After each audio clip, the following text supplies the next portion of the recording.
right, what's going on? Employee recognition? Yes, sir. We'll have, who we have up first? Chief Griffin will come up first. We're not giving him anything, are we?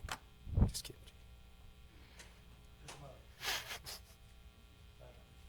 Mayor, Council, good morning. Thank you for the opportunity to be able to do some employee recognition. I'm going to ask Will Heath to come up. He's one of our new employees we just hired as a master firefighter with the fire department. Will has right at 34 years of service in the fire service in general. We were able to bring him on board as one of our newest paid members. So he actually had volunteered with us for probably close to 5-6 years total so far. And so brings a lot of experience to the table, and happy we can get him on board. We just want to put a face in front of you guys so you can meet him. So this is Master Firefighter Will Heath.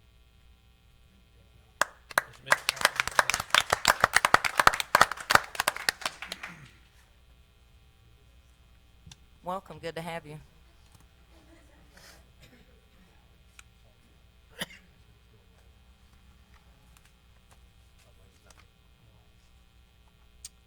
Okay, Mr. Mayor, we have Mr. Mark Meyer, Public Utilities Director.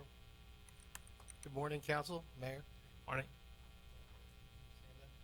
As you know, we're going through a revamp of our billing and how we do things, and these are two new additions to that who are going to make our life and my life a lot easier. This is Holly Satori. If anybody knows her face, she was at the BB&T on the island before here. And then we also have Amanda Gauthier, who is with the CBS. They've been fantastic. The training curve has been impressive, and we are moving forward to get things done quicker, so Facebook and everyone else will be extremely happy with this. We also, I want to recognize Rachel Shelton, who is our senior, is now the billing supervisor, and she's doing a fantastic job with it. So we're really looking forward to the future and getting things done and making everybody happy. Thanks. And that means you won't be in the billing window behind the thing. Okay. Well, Holly, Amanda, welcome aboard. Thank you. Welcome aboard.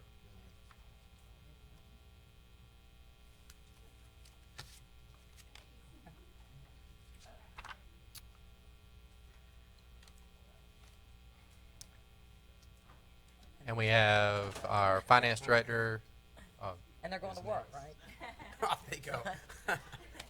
Almost, Brian. They're out. Sorry, Brian. Well, you can go ahead. All right, we'll do Public Works next.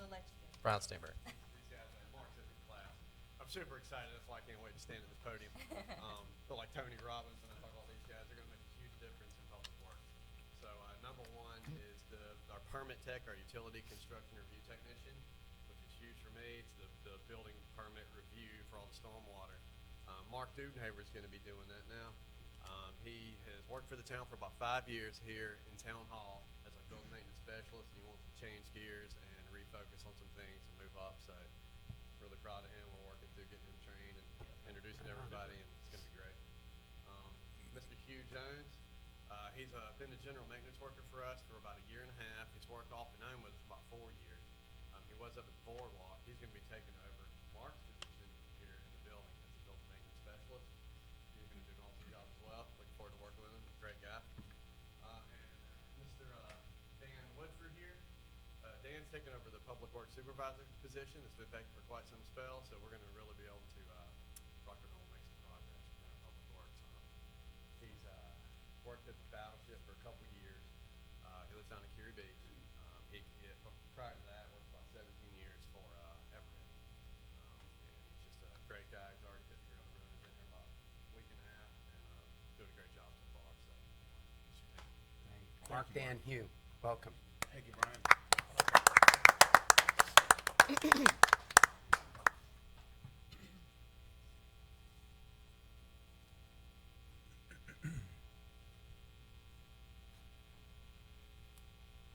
Okay, now we'll do Finance.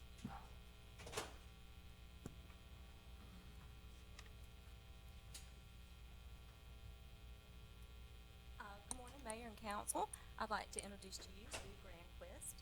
She is our new finance and accounting technician. She started with us on August the 26th, and we're really happy to have her as part of our finance team. She comes from Shenango County, New York. She has 14 years of local government experience with the county, so we're very happy to have her as part of our team. And I'm sure you will be seeing her around the island. She is currently renting a home down here while she's trying to find her permanent location. And as she said, she was really happy to trade snow-capped mountains for the beautiful beach view down here. So we're really happy to have her here. Thanks. Welcome aboard.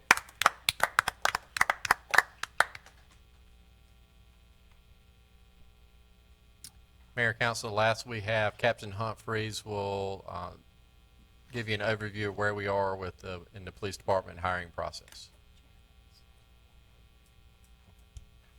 Oh, okay. Morning, Mayor and Council. Morning. We currently have 2 conditional offers out that have been accepted. One is a 12-year veteran of the Chapel Hill Police Department. His paperwork is now sitting in Raleigh, waiting for training and standards to give their blessing, and then we can get him sworn in. The second one is a new hire out of High Point.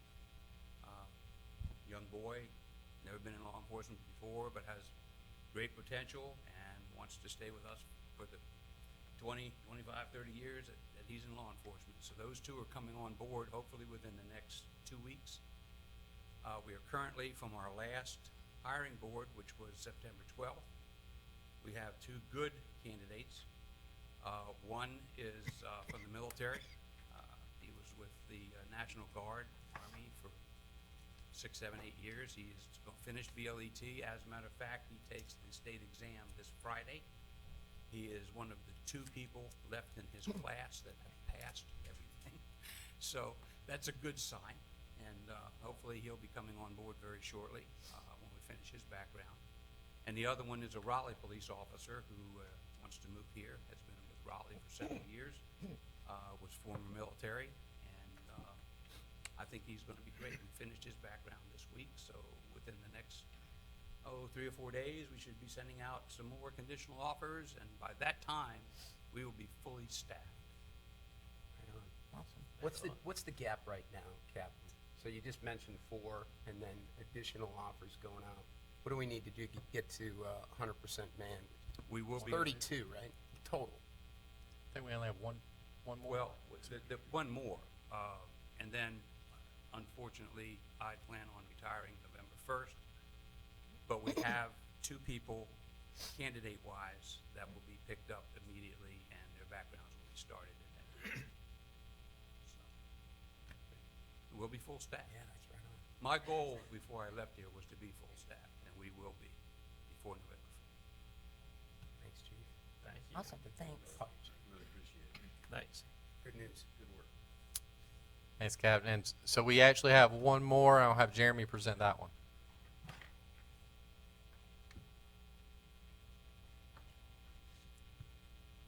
Mayor and Council, I'd like to introduce the new girl.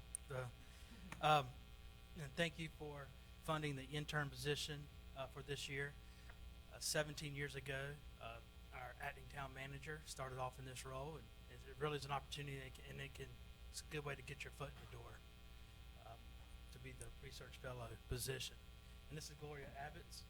She's attending UNCW and currently obtaining her master's degree in public administration. We look forward to putting her to work, as we have 7 conditional use permits in queue and about 10 text amendments. So we got a lot of work. Thank you. Good job. Welcome, Gloria. Thank you. Thank you.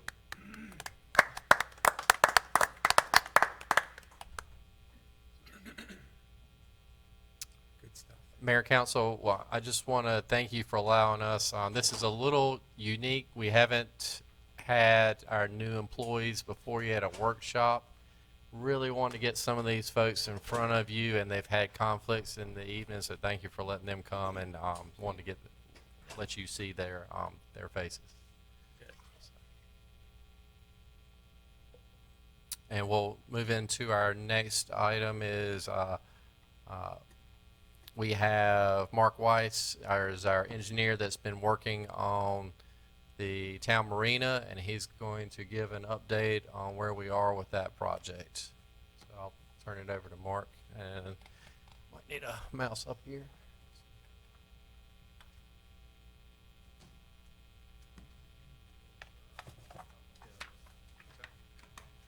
Mayor, Council, thank you for having me here. Ed, thank you for introducing me.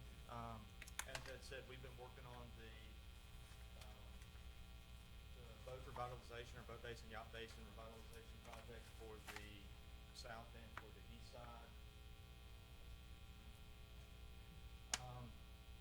And so, kind of our main purpose and goals going out into the meeting, or going out into the project that Ed and his group kind of tasked us with, and you guys tasked us with, was to repair, revitalize, and improve the east and south side of the town yacht basin. That was brought about for several reasons, including the storm damage in Florence. It's a continuation of the West Side project from a couple of years ago. Included in this, we're also kind of taking a look at possible revitalization of the area just south of the marina, dealing with the grass planting area, because as you'll see, that's going to be affected by the project during the construction process. Then in addition to the streetscaping, improved utilities and whatnot to the actual boat slips themselves on the south and on the east side. The big one from a continuity standpoint really is also providing ADA or easier access to the slips, but specifically on the east side itself versus the ladders that we have right now. And then including, as part of the project from a permitting standpoint, because the permitting process is so arduous, is the dredging on the south and east sides, again, a continuation of what was done on the west side project. And then the final kind of piece of the puzzle, which was already permitted as part of a general permit after Florence, was the northeast drainage repair, which is over by Stoke, or the old Gibby's restaurant. That area was kind of affected there, so there was some temporary measures kind of put into place, and that's included in this project for essentially for cost reasons.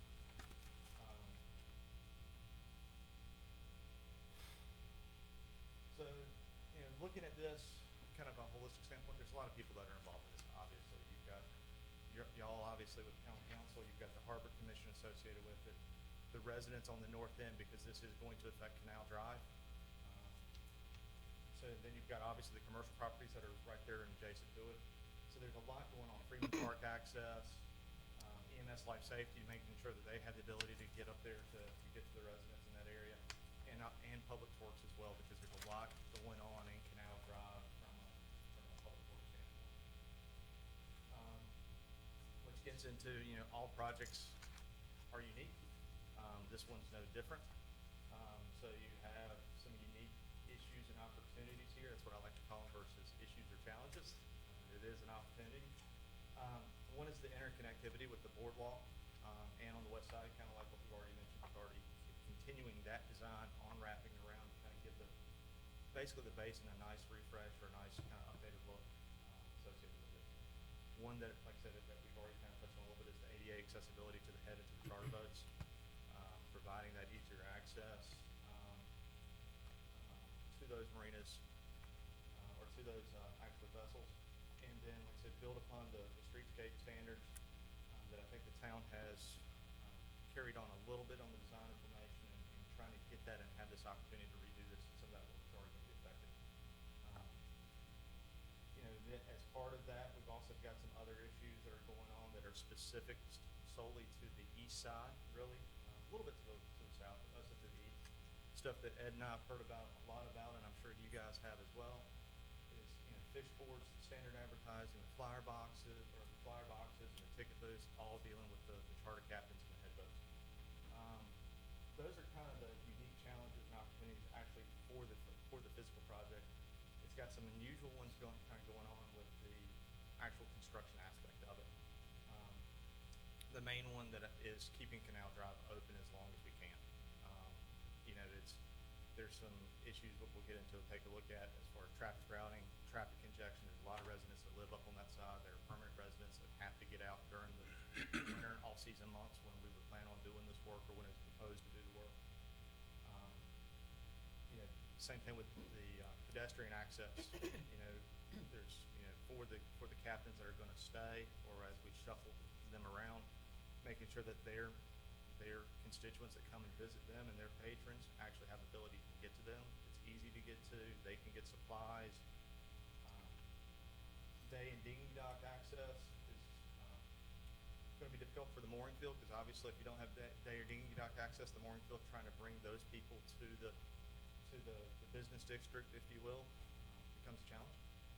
And then obviously we've got the commercial district kind of ties into all that, but specifically the ones that are listed, the Stoke, Scotchman, some of the others, the charter captains, head boats, all are drastically affected immediately what's there.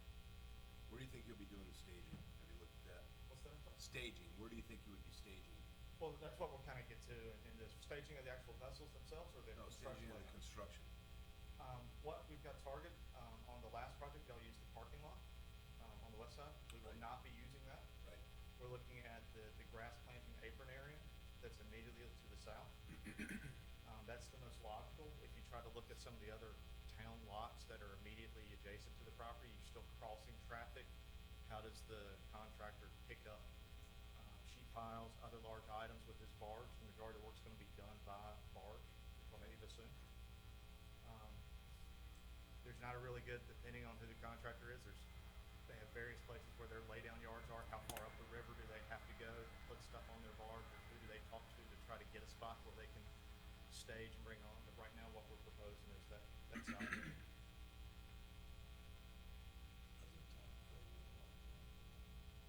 So the assumption is that the east side would be next.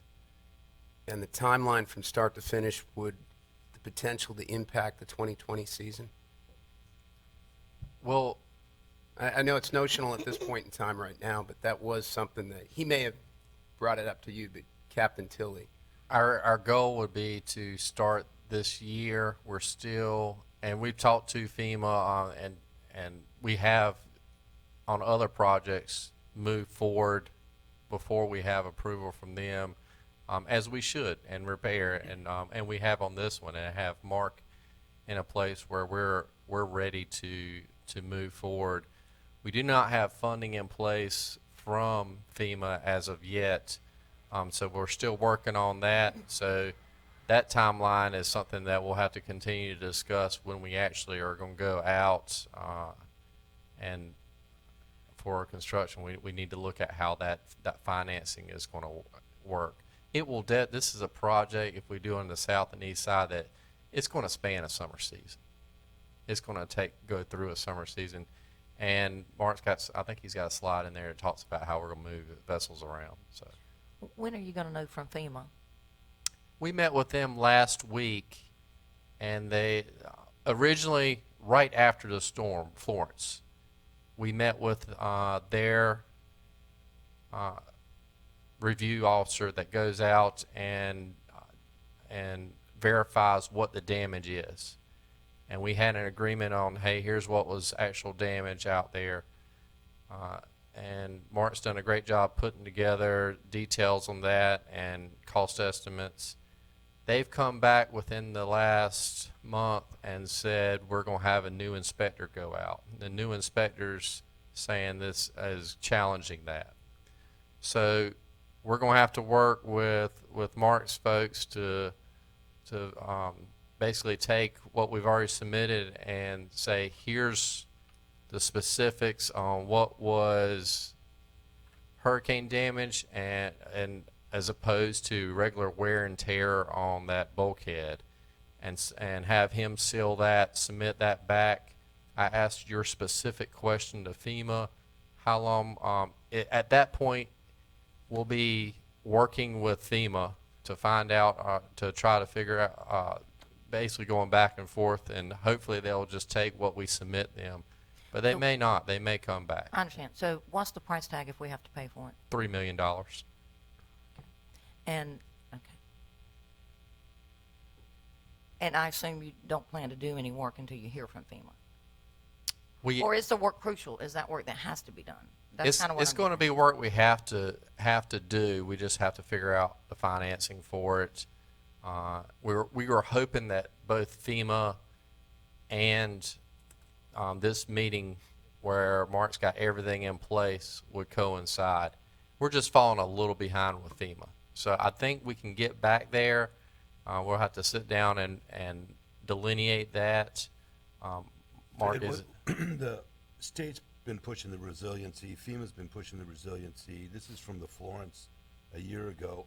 What can we do to help expedite the FEMA response? Because it seems like we've been waiting at least 6 months, maybe 8, to hear if FEMA was going to fund replacement or revitalization with a new design. It's been, so what can we do to help you get that answer? Because dragging it on is just not, I mean, just waiting for FEMA and keep getting behind. They just finished Matthew dollars. So what can the 5 of us do? so I think you can help through Congressman Rouser and ask for his assistance. I think this is a wrench that FEMA's thrown into our process, that we were all moving forward, and a month ago they had new staff come in and decided to change everything. Give us some background or send us a talking points that we can talk. Sure. What did they change that is now delayed, or besides new staff, what are the changes that they're asking for? What is the delay? Because Okay. we need an answer, and we need, I mean, you guys have been spending a lot of time and energy. The community wants to get this done. $3 million is a hard swallow. We talked about spending X number of dollars to replace the old bulkhead the way it was and have to live with what we had, or the opportunity for FEMA to come in and give us additional dollars because of the damage from the storm and build it under a resiliency program that replaced and upgraded, which was their preference. That's still their preference, is mitigation. Unfortunately, it's no different than any other federal interaction we get. It takes forever. So get us some talking points, and we'll get with Rouser, and we'll talk to Tillis's office and Burr's office, and we need to get the squeeze on it, because hearing that we're going to move through a summer season is tough enough. Not knowing when that's going to happen or how much money, I mean, we're floating along.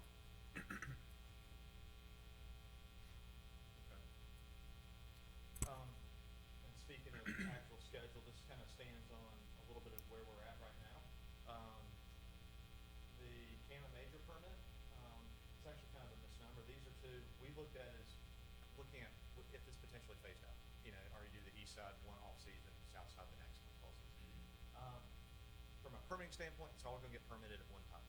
So this is actually going to be a modification to the existing CAMA permit. We've met with CAMA, had our pre-permit meeting with them, going on 3 weeks ago.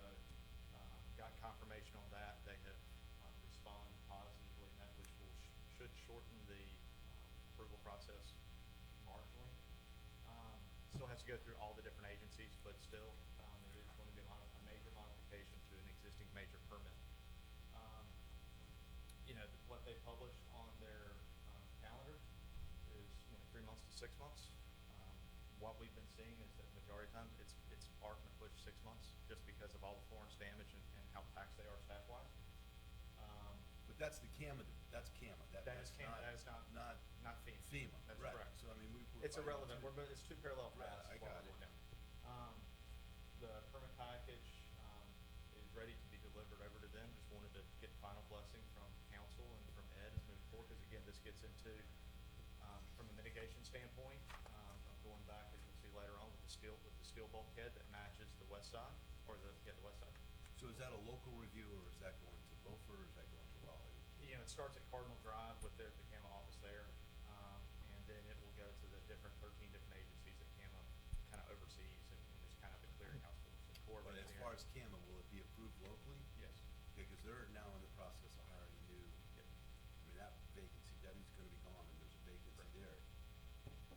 Correct, yeah, we've talked with Patrick there, and like I said, if they can pull in, they've spoken that they can pull in additional resources, they've done that in the past, but Moorhead went through the same thing. So there's been a discussion in the past with CAMA to bring all 13 agencies in at one time, rather than to float this through all sorts of different agencies and take all that time. So at some point, when we submit that permit, let's work with CAMA at the Raleigh level to see if they can't get Cardinal Drive to bring all those agencies in at one time, because otherwise it floats through Fish and Wildlife, and then it comes back to all the different agencies, and it takes too long. Yeah, we are stressing the urgency of specifically the Canal Drive section.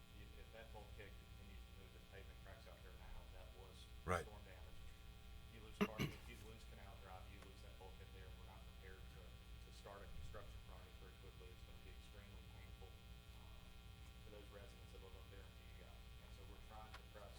So And the life safety standard. who's gonna be your point of contact on Cardinal Drive? That's Patrick, that's Okay. over there right now. He's obviously, he's the first permitting official for this, for New Hanover County. Obviously, we know all the folks over there, Right. including the one that lives, here. On the island, right, right. So, Okay. everybody knows what's. I mean, I know you guys understand that. I just wanna make sure that we're doing what we can to put a shoulder behind it to help you and help staff coordinate these, because they have told us before, they wanna have these test pilot programs where they'll bring all the agencies in and have some kind of concurrent roundtable review, so it doesn't have to take that much time, especially on a Cameron Major for a municipality. It's not like we're creating a new boat basin along the intercoastal. Okay. And the way that Steve's talking about an expedited staffing process was not the way the west side was done, Ed?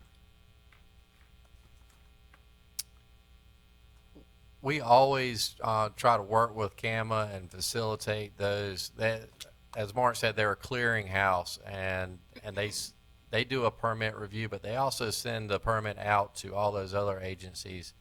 So we do try to communicate and facilitate those reviews as well, because it does get lost on somebody's desk at Fish and Wildlife or whoever, whatever agency it's at. So I guess the west side wasn't done in an expedited way that we're suggesting or hoping will happen for the south and east. We're hoping to get through the permitting fairly quickly with this one. So like I said, the permitting for that, is kind of, the first two portions of these are essentially the exact same project, if you will. So the final design, it's one holistic final design for both south and the east side. Permits the exact same. Bid, it's really hard to get that less than 30 days, as far as advertising and everything else. The award construction contract, we're talking a couple of weeks after that, as far as getting that in, making sure everybody's got their paperwork in the right process. You guys get to review and approve it, through Ed. And then the construction duration, we're estimating approximately 6 months for the east side, and roughly the same for the south side. South side would probably actually be a little bit faster, but you're gonna have some cleanup associated with it on the laydown yard. The laydown yard will be used for both, so I think you would have functionality before the 6 months on both of those, but it's gonna be a stage. It depends on how we can work that in and work with the contractor. With regards, everybody here is probably intimately familiar with the basin itself. Carl Winter Drive, Carolina Beach Avenue North, Pelican, and then Dolphin. Those are kind of the main ones we go back to. One thing that you'll see that we go back, and this is the best one as far as the aerial goes, there is not a dedicated left-hand turn onto Carolina Beach Avenue North from Canal Drive.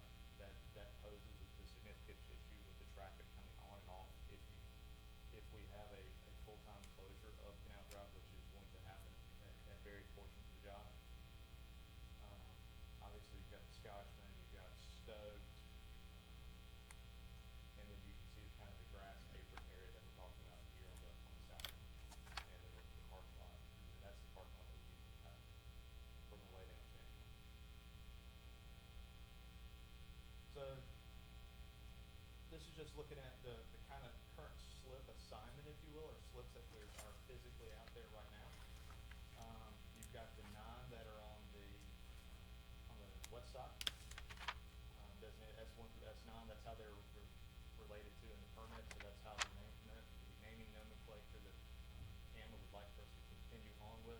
Obviously, the town can call them whatever they want to, or whatever they want to in the future. You got 1, 2, 3, 4 vessels, including 1 head boat down on the south side, with 2 additional slips that have been created, and then there are 13 vessels down on the actually 12 on the east side. That first slip over by Stoked has been shallowed up by the failure at the northeast corner, and then it's not really a usable slip now by this point.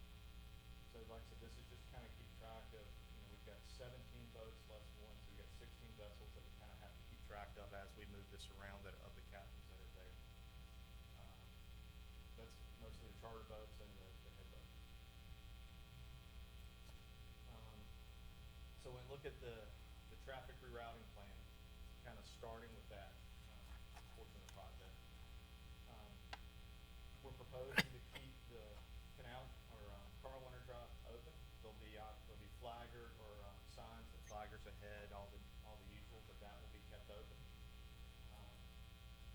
we would really like to work with the contractor to keep the sidewalk open, but that's gonna kind of depend on laydown space, type of fencing, that type of thing, and working with Ed and public safety and the building inspector to find out what they are comfortable with.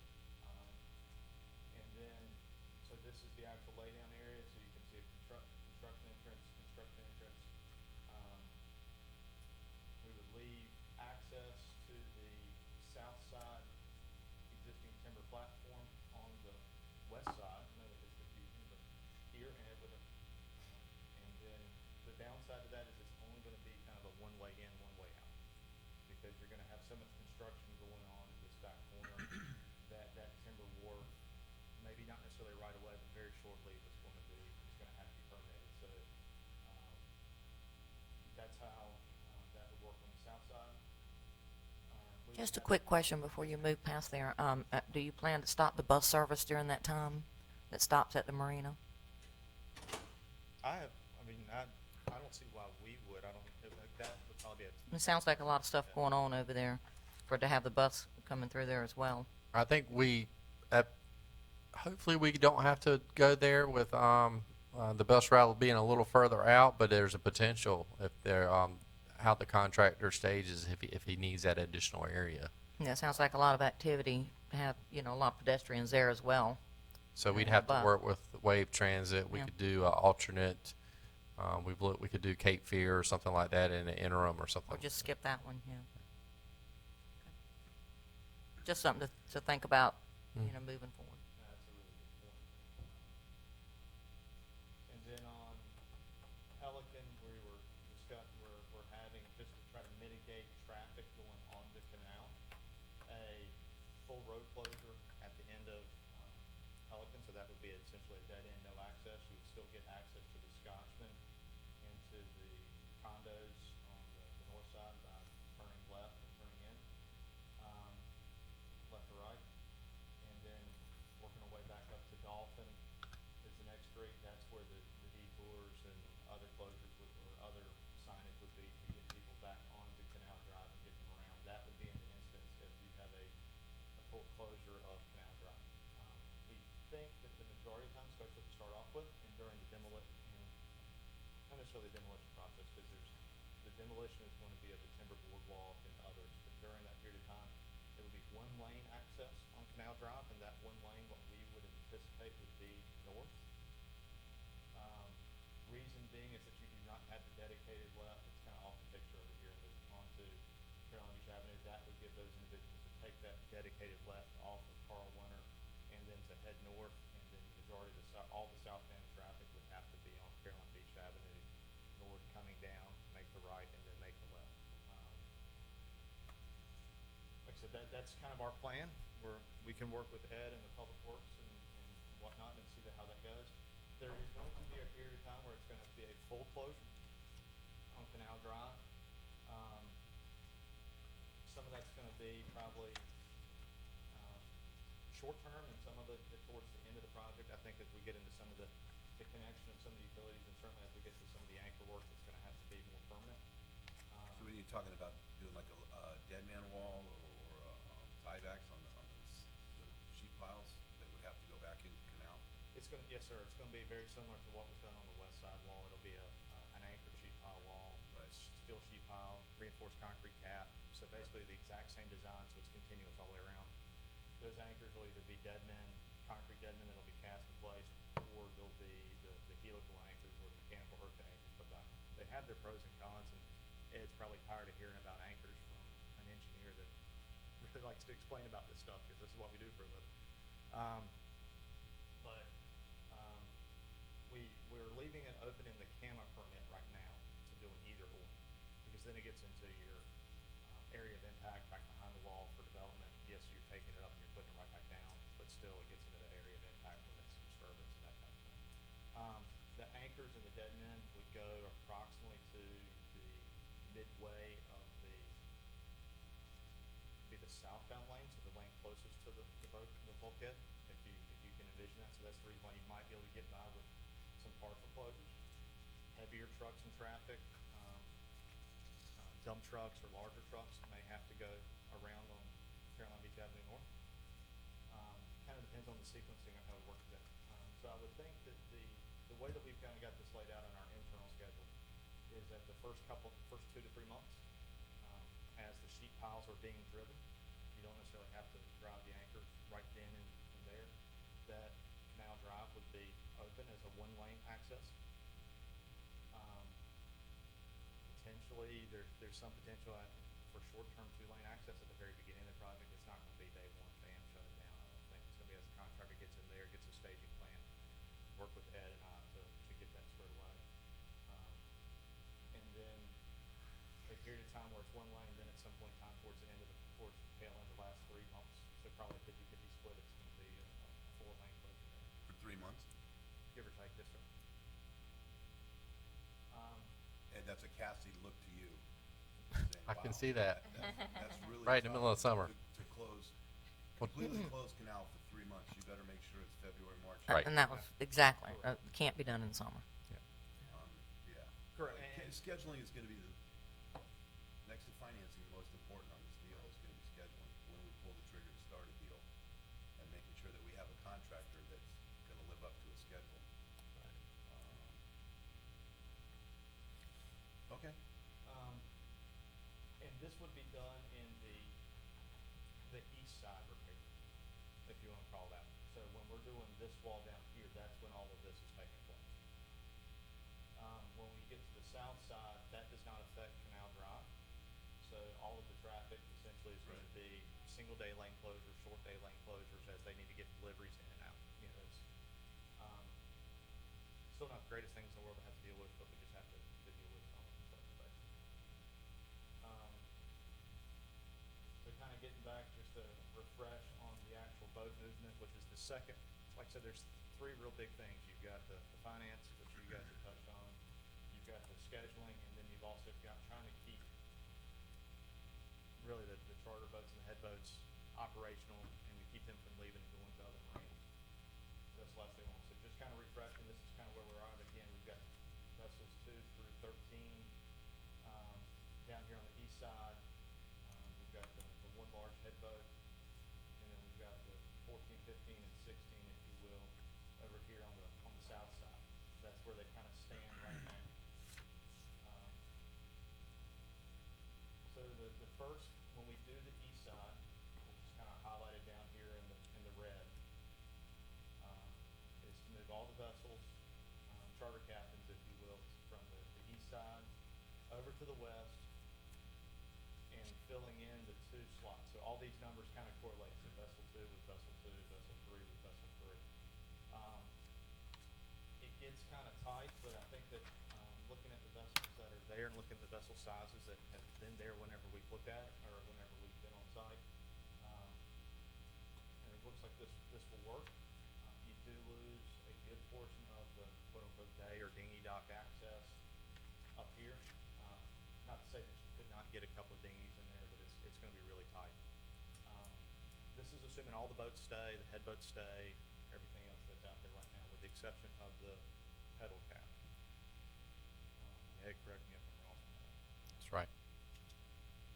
We would do the east side, including this return. And the reason why we need to do the return is that we have a new floating dock that gets installed along this east side, and that we get access from the new deck that's part of the northeast repair by Stokes, and you would get access by a new timber deck that comes down on the southeast side of the project. So we want to wrap the bulkhead around. That also fixes one of the other areas where we've had issues from Florence. So this kind of handles the majority of the repairs of Florence in kind of one shot on the east side. Kind of really anchors up Canal Drive from a usability and usability standpoint. So after we get through this phase, like I said, all the lane closures go away, all the traffic rerouting goes away with the exception of day stuff. We're in a digital day. Again, we've still got the laydown yard, and we have access to the south dock on the north. How much dredging are you gonna be doing while that's going on? That kind of gets into frankly, that kind of gets into the finance aspect of it. As far as yardage wise, it's about 1.5 times off the other side, so it's about 1,500 cubic yards. It gets to the same minus dredge depth. So like I said, whether or not that happens now or later. So that's kind of where we would be during the east side construction. And again, these numbers are just representative of whether or not this vessel goes exactly from here to here versus over there. We did not utilize the pump out station as a slip because that was not shown as a slip in the original CAMA permit.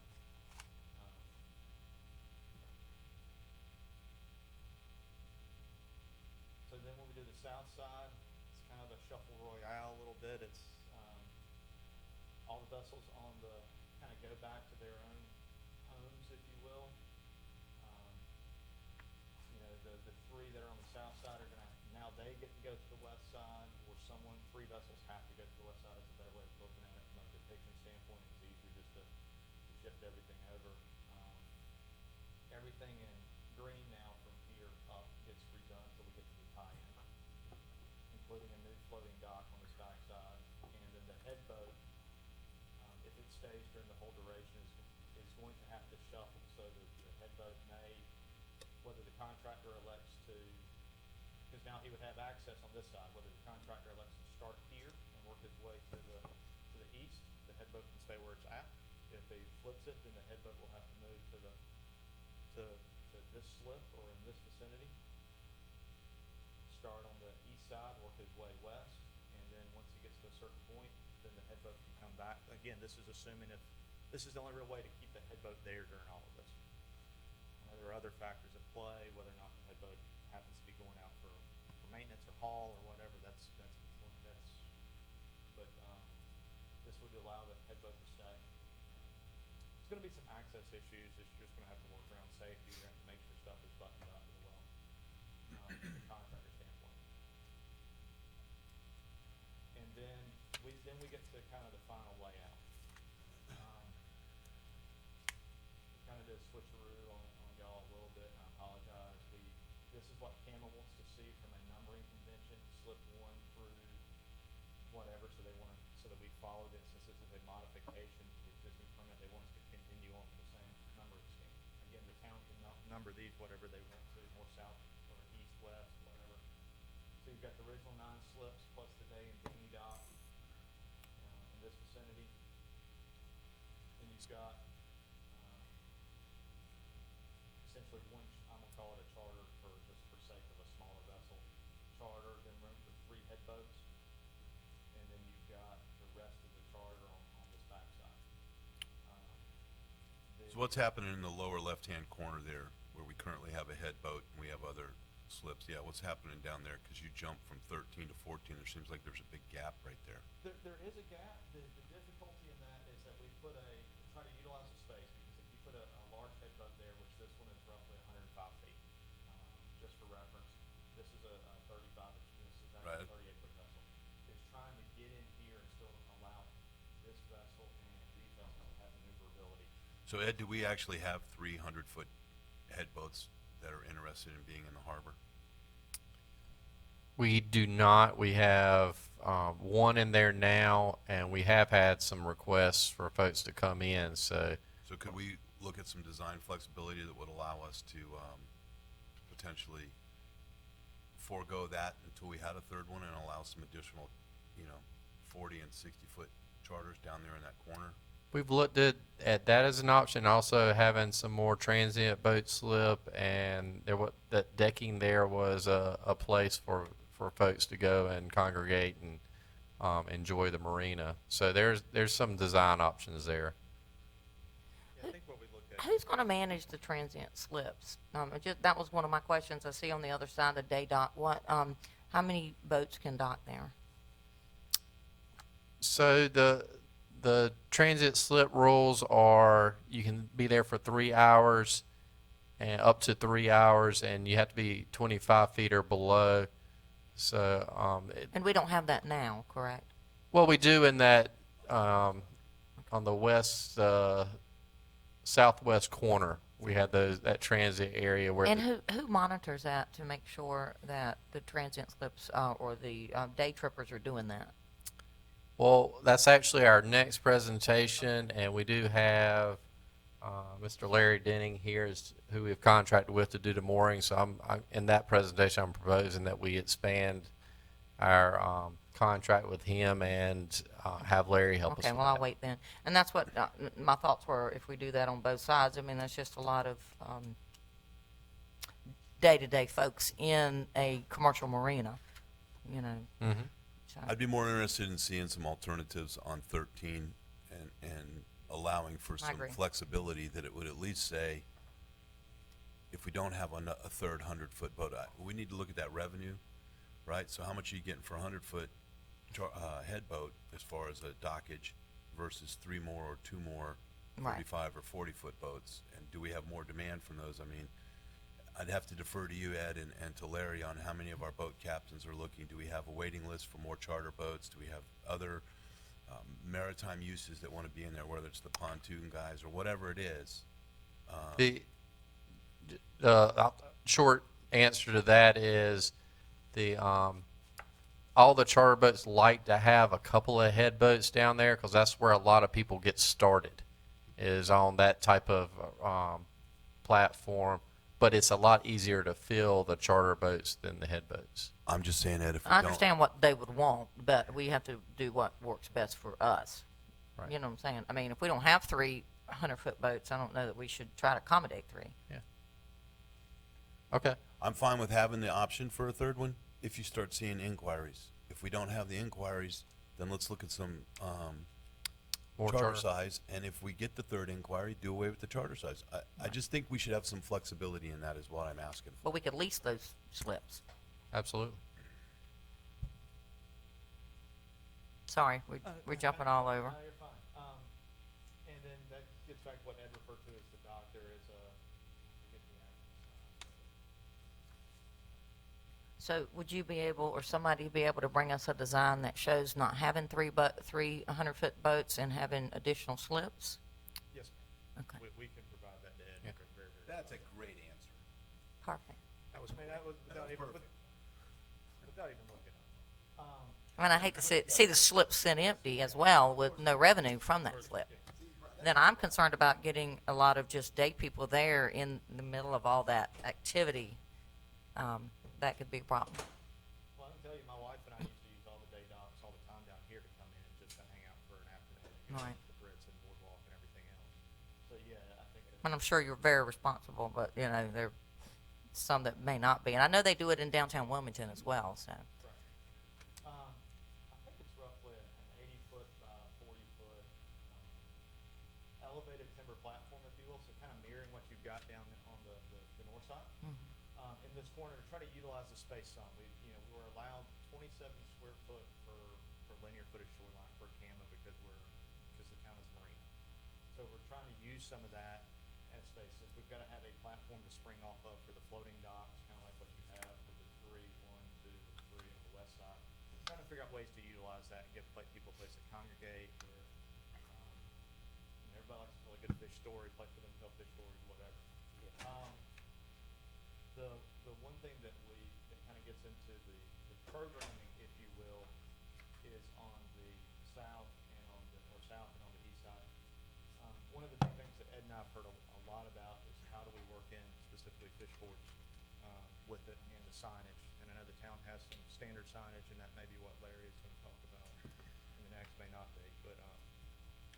But that's one thing that we have been tasked to do, is to find a way to make sure those are integrated, since this is where the charter captains will mostly live, if you will, or rent slips on the east side. Because their walk-up traffic is very important to them. Everybody likes a good picture of all the fish caught up for the day. And then obviously we've got ticket booths and some other things that we have to worry about with the larger head boats on the backside, which we've got some space. We've got space to do it. One thing that you'll kind of notice, we've actually gained some space in the marina. The large timber wharf that was on the south side is now no longer there in the new plan. It's pulled back, so the edge of the bulkhead will be the edge of the marina. So you gain physically roughly 10 to 12 feet to the south. Gets you away from the navigation line, setback line. And the final look will look just very similar to what you have on the west side. Bulkhead will be the same, handrail will be the same, floating docks will be very, very similar. I'm not gonna say they're gonna be exactly the same, they're a little bit narrower just because we're getting into the turning radius on what that looks like, is trying to get it, we've had to pull those back a little bit to accommodate the larger charter boats, but also have the headboat's ability to maneuver in the area. And then the only real change is that what Kama did shoot down from us is trying to go back with a concrete sidewalk behind it, since there is not impervious surface behind it, and we are within the 30-foot AEC setback, that needs to remain. If it is unimpervious now, it needs to remain unimpervious. They consider a timber deck non-impervious surface, impervious surface. So that means that we have to go back to a timber walk, so there will not be a concrete walk back behind. It'll actually be a timber board walk similar to what y'all have right now. And then this is the area that's kind of, I guess I'll say, is a to be determined. It's essentially going to be a blank canvas. This is the grass planting area, the apron, whatever you would like to call it. As far as how we handle that with regards to construction, there's really not really involved too much in the permitting aspect, other than saying that we will maintain the access road, if you will, for the headboats for deliveries. Because that is currently an impervious space, because it's the gravel and marl that's down there. It would probably remain as a gravel or a marl path or something to that effect. But then the rest of the grass area back here, that kind of is essentially, it's an open canvas with what the town would like to do. So there are some opportunities there. And then the final thing that you see is just as kind of a bookkeeping, these are the slips as they relate in rough canvas sizes that are either drawn or what is permitted in the instance of, say, S1 through S9. The best that we can glean from the existing permit and what we would modify the permit to ask for. These give us the ability to turn a vessel of 100 foot in the basin, and then get them to actually slide back in and get them back to where they are. By any chance, have you met with any of the boat captains that either used to have or have 100-foot vessels down there, or any of the guys that are currently in the marine construction business about the layout, the dockage, and size? Have we talked to any of our tenants? Yeah, we've talked to Chad Winter down there. Mark and I met with him. He's the remaining head boat captain, and we've met with multiple of the charter boat captains down there about. Some of them are in the marine construction business, whether it's the Winter family or Snow and things like that. I mean, it would be nice to. Mm-hmm. I mean, they're the guys that have day-to-day practical use of what kind of materials and what's worked for them up and down the coast that they've built. So I just say, can we make sure we run some stuff by them? And Sure.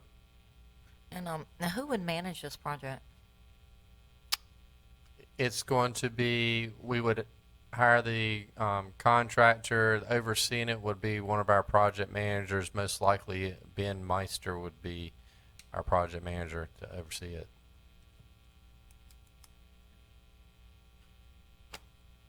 And I kind of assume you're going to move forward with getting camera permits, and I don't know if you have to show an alternative design to what we were just talking about, because I kind of agree with Steve. That's just a lot of wasted space, and we got a lot of marina to pay for now. So, and I understand they want to congregate and take pictures, and they may not want additional headboats in there, but we need to do what's best for our marina. So, so I assume you would move forward with getting permits anyway, but nothing will start until we figure out the money. I think we're pretty close, but yes. Yeah, and I will put some talking points for all of you together and get that to you. I think I can get that to you today. So I guess what I'm trying to figure out is, you're saying 3 to 6 months on a camera permit. When would you go out for a bid? We will have to look at, Canal Drive's the big thing. And I think we want to make sure when we go out for bid and start, that we are doing that where we're not impacting that east side during the summer months. So Mark's shown you a east start, then south start.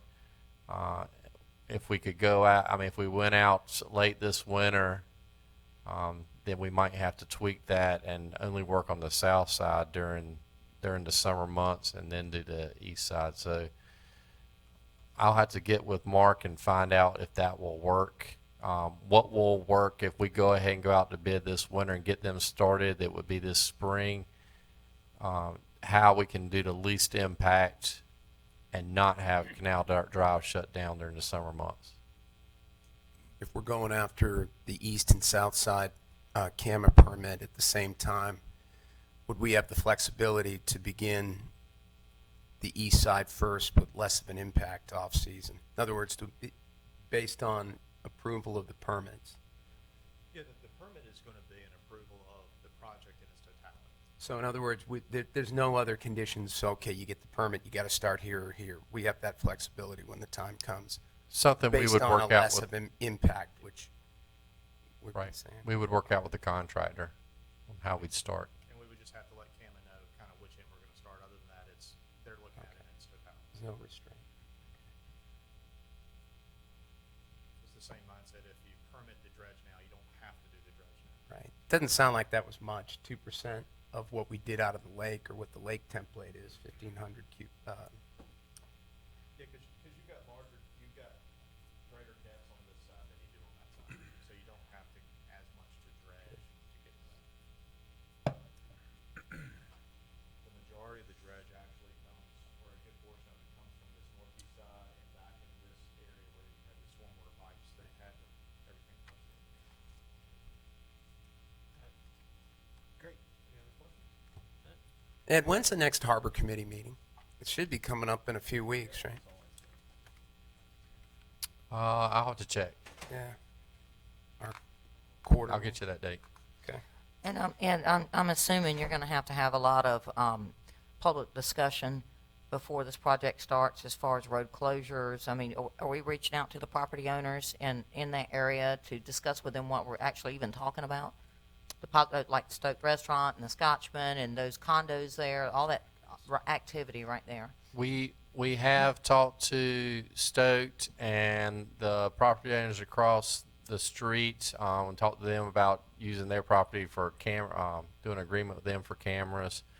We haven't done anything formally because we just don't have that timeline yet, but once we get that, we will start putting information out. And I think, yeah, we're absolutely going to have to have some kind of public input at our meetings about how we're doing that. I know it needs to be done, but we need to make sure the citizens are well aware of road closures on Canal Drive. Oh, absolutely.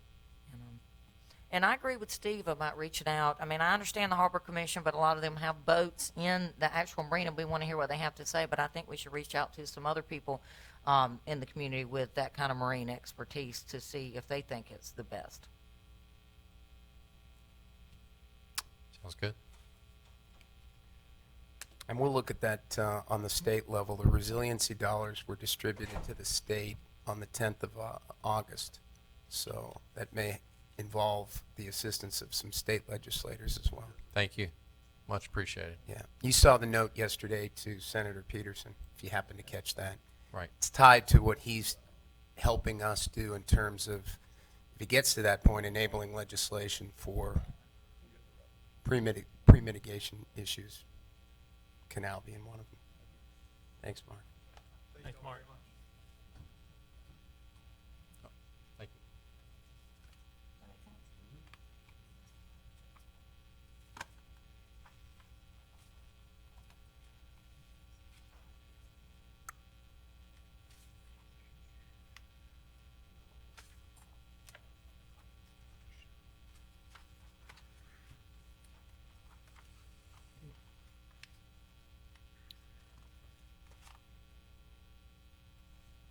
I'll just roll right into the next one if y'all are ready. Okay. Go right ahead. So the next one is a harbor ordinance. This is still a draft that we haven't sat down and reviewed it with. I still need to sit down with Noel and review, and with the technical review committee. But I wanted to get a draft in front of you to get a framework for us to start looking at. I got a couple pictures of the marina here. One thing that we're looking at, or the harbor area, what you have in that dark or that blue area is the Army Corps of Engineer channel, and then there is a Army Corps setback that's also shown on there, which mimics our pier head line on that side for till about here, and then the pier head line starts to come in a little bit down as you go further to the north. So one reason I wanted to show this is there's really not a lot of, one of the problems we're having is folks anchoring and leaving vessels out. This first slide, there's not a lot of opportunity to do that. You would be in the channel and would cause issues that we could easily work through. Right here, I'm showing the town's pier head line, and there's a 100-foot swath that I'm showing off of that. And this new ordinance, we're showing you can't anchor within 100 feet of the pier head line for safety reasons. So this slide, we should be pretty good as far as management. This is the meat and potatoes. This is our main part of our harbor area. The swath I was just talking about continues around for the pier head line where you could not anchor. You also have, it's not shown on here, but there's a 100-foot swath around our mooring field. And let me just ask you, when you Sure. say anchor, is that for an extended period of time, or if a guy's out fishing and he just wants to anchor out and fish for an hour in that hashed area within 100 feet, is that an objection? So that's not an objection. What we're having is people anchoring for extended periods of time. Okay. But that's a good question. And right now we have 10 moorings, and we strategically place these moorings. Number one, they're close to our downtown, and it's easy to get to the downtown. Number two, they're in the part of our harbor that has poor soil material, and people typically break anchor. We had a plan when we actually submitted this for a CAMA permit for this mooring field. It showed an extension of the mooring field into this area. This area is also has a poor bottom for holding anchor, and we have a lot of people anchoring in here that are causing some issues with dragging anchor and damaging public property or private property. Ed, is there a reason we just limited it to 10 and didn't do that expanded area? Are we full with 10, or is there the need for more? So we are usually full in the spring and the fall. About this time of year, it'll start picking up again. In the summer and the dead of winter, we're not quite as busy, but we could definitely utilize more moorings and fill those up. How many you're talking about adding? If we wanted to go in and fill this area, you're looking at 10 more moorings. Well, I can tell you right now, at this time, I would not be in favor of that. I'll just go ahead and throw that at you because the look of it really takes away from the natural look of our waterway. I mean, even when they're not full, you've got these big metal balls sitting out in the middle, and that's pretty shallow through there in that area you're talking about. Right. So then you're talking about 10 more in addition to how many you already have? Right now we have designed 10. There's one that broke free, so there's only 9 out there now. I mean, I didn't mean to interrupt you, but what I hear from a lot of people that live on the waterway is people are now tying up to the mooring balls like they do in Maceburg Sound area over at Wrightsville Beach and tying their boats together and having parties in the waterway.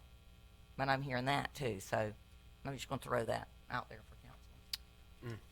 So adding more mooring balls is something that you'll have to make a decision on. There's like Councilman Pierce, there's some downsides. The plus sides also, it does allow us we would have to have a resource to manage those areas, but then it allows us to have a little bit more management ability in those areas, and it would push people to this area was our original goal. If you're going to anchor your vessel, so you could leave it as this. Explain to me, Ed, if we have a mooring field, and whether you increase it or leave it the same, why would we want to push people to another area to anchor? Right. Because it's sandy over there, I and know, they but don't why break are they anchor. anchoring and not on our mooring field?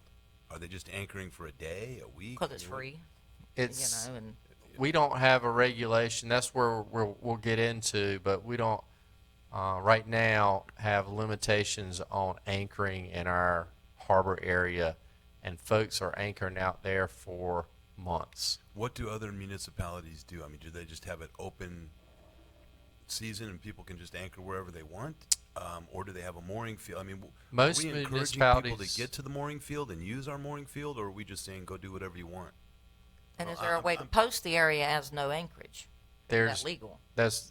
most municipalities do not have what we have. We had special legislation adopted in 2010 that gives us some additional authority. The counties do have more authority to regulate anchorages, and we're What going kind to of additional authorities were we granted in 2010? basically we have the same enforcement authorities as the state in that area, and we could do an agreement with the county and have the same authorities that the county. The counties do have a little more authority than we do So what is that authority? Does that to mean- regulate the time for anchorages. It looks like that's what you're giving us here in the text amendment to Chapter 10. Ultimately, that's the intent, correct? Right. Okay. This is something that many municipalities that have bodies of water are struggling with. It's not a simple fix.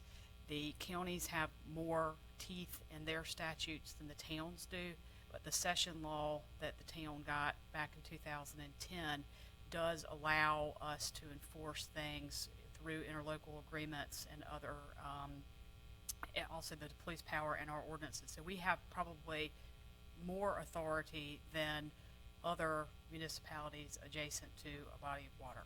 All right, so the confusion that I'm having is, what has driven some of this discussion is we've had some boats anchor for an extended period of time and we haven't been able to do anything about it. And more importantly, we've had some boats that anchored and were abandoned, and we keep hearing, well, there's nothing we can do about it. There's Well, nothing we can do about it. I don't think, the ordinance that Ed is getting ready to go over with you, Ed and I met last week and we, tried to piecemeal authority. So part of it was a lack of specific, enumerated responsibilities within our ordinance. And that's what you're here to look at, or in part to look at today, is proposed ordinance that will give the town the ability to regulate some of these things that have been occurring over the past year. So, but what I'm also hearing from Councilmember Pierce is that maybe there's some philosophical discussions that need to happen in the community. What do you want the harbor to look like? Do you want mooring fields of 10 or 20? Do you want open areas where people can moor at and anchor at their own? Or do we want to say no anchorage because we want some kind of open vista look? I mean, I'm hearing all sorts of different things in the community. The biggest thing I heard was when a boat's anchored, abandoned, and drifts away and lands in the docks adjacent to it, it upsets our residents. I haven't really heard any objection from fishermen saying there's too many boats anchored out there, I can't fish. Or I haven't really heard any feedback from people saying there's too much partying going on with 5 boats tied up. So I'm trying to understand what we want to accomplish. And I there, think you do have to balance it with the public's public trust rights. Right. And I'm trying to get in front of that because I'm starting to see that happen. I think that what we're looking at is, do we want 20 boats anchored out there to a mooring ball, and when there's nobody anchored on it, I just think that takes away from the look of the pristineness of the waterway. You know, the open space and you allowing, you know, more construction inside that water is basically what you're doing. I would rather regulate the ability to not let people anchor in that area and keep the 10 mooring balls, but I would not want to expand it to 20. Okay, makes sense. And that's just me. I'm just one person here. But I have started to see this summer boats tied up to each other. And I did get a phone call this summer from someone. There was a couple of boats. One was anchored and the other ones were tied up to them, kind of much like they do in Wrightsville Beach. I know you know what I'm talking about over by Maceboro Island area. So, Right. And that's what I'm and saying. I think that's what we have to get in front of. Well, front of, or just understand what's acceptable to the public and what's not. So I'm can assure you it's going to go both directions. I agree. And we do have public trust rights. People have the right to use the waterway. We can't. So anyway, I just wanted to kind of understand what you're trying to accomplish. And what I thought was driving the initial discussion was get the boats that are abandoned out of the harbor in a faster manner, Right. and get people from anchoring without proper pump outs and facilities. And I think that's a big issue too. Okay, those are the issues that I'm hearing from the residents. I haven't gotten to, so where are we at? And that's what I was trying to get to, was do we have the ability to stop the anchorage? And if they do anchor in an unsafe place, can we remove it? But those people didn't anchor to the mooring balls that were available. You see, it didn't matter if that was available to them or not. Right. I think to include that, really my biggest takeaway on the draft or the text amendment is duration. And we have the flexibility to establish that. To a certain extent, we do. Okay. But there are limitations. We will have to allow people to anchor. You Your can't- 10 and 30 day on the, in the text amendment is a starting point for us to decide on with public input. Yes, sir. Okay, I'm good. So I'll walk through some of these regulations real quick. These are something that Noel and I are going to try to clean up a little bit and then bring back to TRC and then hopefully bring back to you for final adoption. But Harbor Master is more than just managing the marina, which is what we're doing now. It also, with what we're talking about now, we would have to have a sworn law enforcement officer that would go out and actually do this type of stuff to manage these folks that are breaking the regulations, anchoring, depositing untreated solid waste into the, or treated or untreated waste into the Myrtle Grove Sound area. We do have, as we mentioned, concurrent jurisdiction with the state. So that was something that we worked on in 2010 and were able to get. Shoreline area is specifically defined in our code and in the legislation, and it basically encompasses all of Myrtle Grove Sound. So you'll see that term a lot. When we say shoreline area, that means all of Myrtle Grove Sound. Basically, it covers everything. Harbor Master right now is what I have a contract with Larry for, is managing the mooring field. So he's helping with that. And he has also been a lifesaver because he's been he's gone above and beyond that. We're not paying him for it, but he's been an ambassador and helped educate and work with those that have been anchoring out there and trying to get them to either enhance their tackle or move along. And also the Harbor Master, as I mentioned, oversees the license agreements in the town marina. Those are our main terms.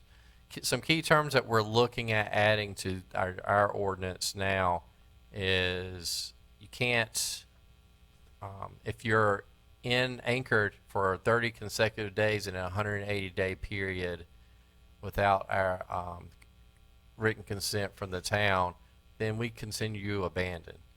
Now, we mentioned some of the timelines are going to be flexible and we'll be working with, but this is basically right out of North Carolina general statutes.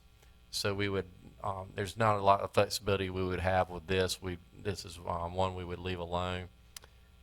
We're also want to add in derelict vessel to give a little more authority for those folks that are identified as having vessels that are in need of significant repair, or they're not meeting the navigational rules to road. They're basically causing a hazard.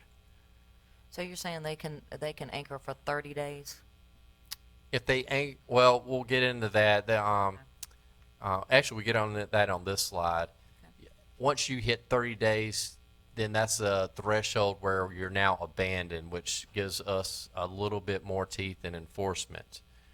What we consider illegal anchorage is when you're a hazard in navigation, and the ordinance goes into a little more detail, or if you're over 10 days in a 30-day period, calendar day period. So if you're anchored out there for over 10 days, then that's when we start getting concerned and going out there and you'll get your vessel posted. Yeah, so what do we do when we get concerned? Because that's the same thing, we have other code enforcement around town. We get concerned What and is it takes concern? 2 years to get something done. What does that mean, we get concerned? So that's All right, what no, I know, but it's just, what does that mean? That's what we would want to expand our contract with Larry and have him actually communicate with those folks that are anchored out there, post the vessel, and at 30 days they would be, at 10 days we would post them, and they would be illegal at that point. We could start a fining process, and then at 30 days they would actually be considered abandoned, and we could start a removal process. But if you feel like it's a danger, do you have to wait those 10 days? No, there is another portion, and I have that in here as well, as I'll get to it here in a second. But a 24-hour, and that's initially designed for our, like if somebody comes up and you have a 3-hour period at our town marina where you can dock, and you stay over that 3 hours, then we can start fining you, and at 24 hours, we can have you removed. If there's a life safety issue, this will be the same thing. Within 24 hours, we would be able to have your. So just a question, the reason we couldn't do that, for instance, during Hurricane Florence, when we had some of those issues, is because it wasn't in our ordinance. Yes, ma'am. You're saying if it were in our ordinance, we could have done those things Yes. legally? Yes. So I'm going to ask you, if we have a hazard to navigation or interfere with another vessel, we have to wait a period of time, or can we take immediate action? If there's hazard to navigation, you still would have to do a 24-hour. We would, if there's a specific, if they are in the channel, then the Coast Guard could take immediate action. If there's something where the vessel is sinking, the Coast Guard or wildlife could take some immediate action. But we saw what happened, and it was very difficult to get any action to be taken. So I think And you're not going to be happy with what that action is. The Okay. Coast Guard's Well, let's basically hear it. going to take that vessel and move it out of the channel, and that's going to be the end of it. Right, Right. that's what the Coast Guard's going to do. right, Yep. but we can do more than that. Yes, We're proposing waiting some for you. changes to the code to allow you to do more. Expanding the mooring field limits the area, the problem area, if you go back to that map. sorry.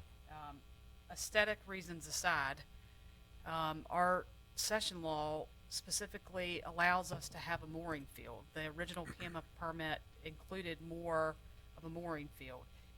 If you are, I don't know how to use your mouse Yeah. thing, but I mean, if you'll just point out this area, if the mooring field was expanded, you have significantly reduced the amount of space that somebody could dump a boat. That's what we're talking about here. People Right, abandoning their and to vessels in the compromise harbor. those aesthetics, because Bless you. people do things that endanger our environment, it's a sad solution Yep. to me. So if you expanded the mooring field, the area that would be available for somebody to, anchor a boat, which we know that the soil is unsuitable for anchoring, that's why they break way, is in this little, what do you call that area?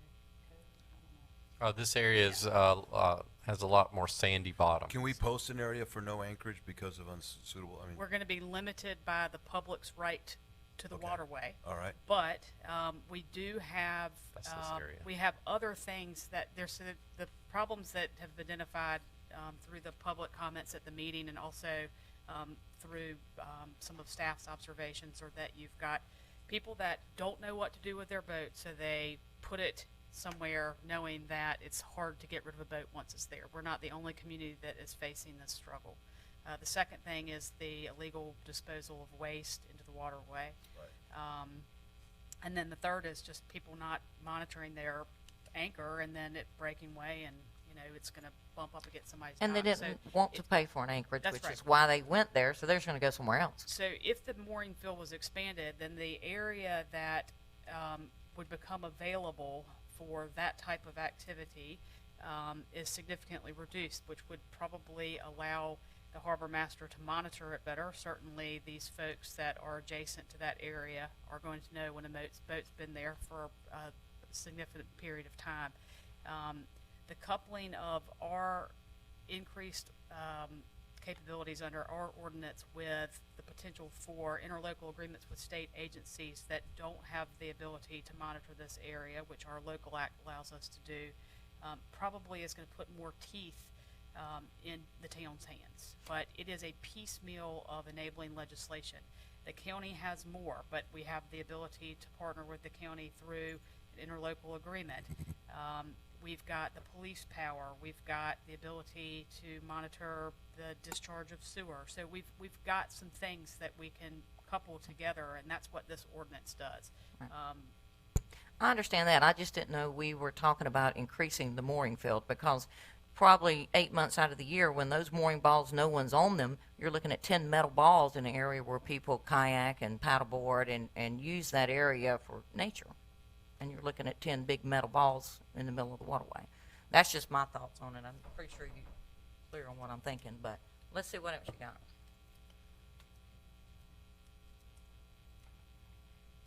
So legal anchorage is the first 10 days.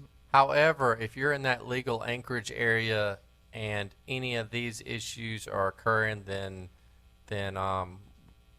you would be in violation. Any of these issues being, one, you're dragging anchor, you're not properly registered, the vessel is left unattended for 24 hours, this vessel is slept on but is not equipped with a holding tank, and they fail to provide the harbor master receipts. Law enforcement, this has happened this summer. Law enforcement officers responded to complaints and noise, thefts, firearms violations, or if the harbor master has determined there are safety issues or environmental reasons for denying the anchorage. Obviously, this requires some a proactive effort for enforcement, which is again while we're trying to expand what we're our contract with Mr. Denning. Anchorage limitations, there is going to be an allowance for, in this ordinance, as like a force majeure where you could come in and anchor your vessel in the harbor area, but it would specifically say you do have to have ground tackle that's going to support that anchorage. You couldn't have other things anchored out there. We've seen this the last few storms, like floating docks or equipment that could be anchored out there. It would have to be a registered vessel. Also, trying to, what Councilman Shovelworth was mentioning, can we post areas where you can't anchor? We can't say you can't anchor in that northern area, but we can designate areas where anchorage is not safe. So we are bringing in that area a little bit more of opportunity. So 100 feet of another anchored vessel, 100 feet of the mooring field, 100 feet within the Army Corps channel, and 100 feet of the pier headline. So that brings it in a little bit where you have a tighter area where those anchored vessels can be. Again, that's going to be an enforcement thing, but something we can work on. How far away are the mooring balls? They are How much distance? 150 feet apart, I believe, is what we had. There's a to accommodate the swing circle. Yeah, good. So yeah, then there's that area where you have a swing circle around the mooring balls, and then 100 feet beyond that, which basically you're hitting the channel or the pier head line in most areas around that. It's only that where you would only the enforcement area would be on that north side of the. Right. Of the, I just didn't know how far away they were and make sure they were beyond the 100. 150 is fine. Right. So town docks, I talked a little bit about that, but there is a 3-hour limit for our transient docks. But if anybody was illegally at any of our docks, we could take action. This gives 24 hours. It's not in our code now. Liveaboards, we wanted to clarify if it's a marina that does have designated facilities and was designed for liveaboards. We currently allow that in the code, and what we're doing is just clarifying that language in here a little bit. And basically, if you're not at one of those marinas, you can't live on your boat.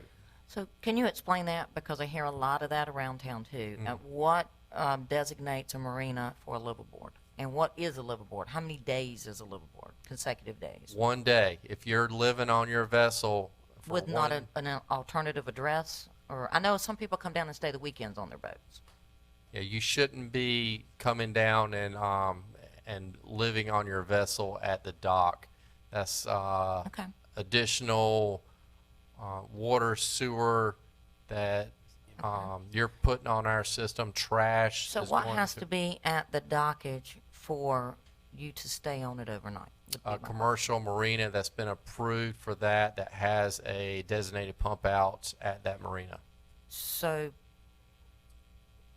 I'm trying to, but, and then a certain marina could say, we're still not gonna allow you to be a liveaboard because we don't do that here. That's right. Okay. Right. Because I've heard that even though they do have the, let's take Federal Point Yacht Club, for instance. Do they have that facility that you're talking about for pump out? I believe they do have a pump out, but I'm not positive. I think they do, but I know that in their HOA docs, it says you cannot live aboard. Right. So, okay, that's what I think. And if we clarify that in our ordinance, will the marinas have to go by that? They would, and I think we built in here that they would have to maintain pump out records and for review by the harbor master. Because I believe there are even some homeowners that are allowing people to rent their dock and stay there and rent out the boat for a month or a week and live on that boat. We had the gentleman came to our council meeting Correct. a couple meetings ago, and we had given him a violation for that. We're trying to clarify that that's not what our intent And that's is. where that's kind of what I was trying to say about the other. That's kind of where I see it going. And if we get in front of it now with this ordinance, because there is a lot of concern about people dumping in the waterway Absolutely. and not going to the pump out stations. So ultimately, it sounds like this addresses an impact on the town. Absolutely. Yeah. Okay. If I just want to bottom line it. Okay. That seeks to address and fix. Administration, and this is where I'm going to pull from Noah a little bit as we move forward, but there's a 24, a 10, and a 30-day compliance that you're reading in there. I want to clean that up a little bit before I bring it back to you for final adoption, but those are basically the stages that you'll see. So, Ed, on that, I would just quote James Brown, let's tighten up a little.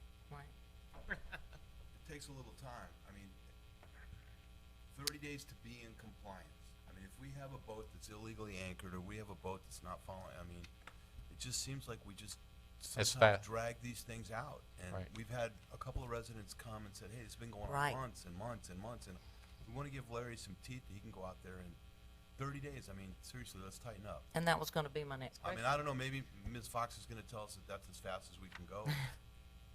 Statutorily, I don't know, it just seems like. We're that 10 gonna days look to at submit it a and tighten it up plan. as much as we can, but, I mean, we do have limitations. We do not have enabling legislation for some things. We are piggybacking on the county's enabling legislation. Well, I Can will we tell get you, permission from the county? They only have the legislation that enables them. So, I mean, some of these timeframes in the proposed ordinance come straight out of the county's statutes. We're certainly not looking to open ourselves up for additional litigation from someone that's misbehaving, I get that. And certainly people that misbehave tend to wanna throw it back at us and wanna sue us for doing something we can't. But it just seems like we always It takes so too long, to right. get into compliance in Carolina Beach on some of these issues.